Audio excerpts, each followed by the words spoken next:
ڈوبا شیطان مردود کے لیے وہ دن ذلت آمیز تھی جب آدم علیہ السلام کو سجدہ نہ کرنے کی وجہ سے وہ اللہ کے دربار سے نکال دیا گیا۔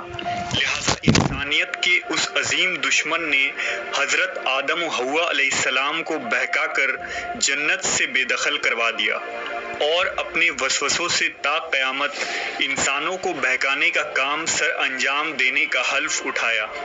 ابلیس نے اپنے وسوسوں کے ذریعہ انسانوں سے بے شمار لغزشیں کروائیں اور انہیں برائی کی طرف لے جانے کی کوششیں کرتا رہا۔ ابلیس نے اپنے شر اور وسوسوں کو پیغمبروں پر بھی آزمانے کی کوشش کی، جن واقعات کا ذکر قرآن مجید اور روایتوں میں ملتا ہے۔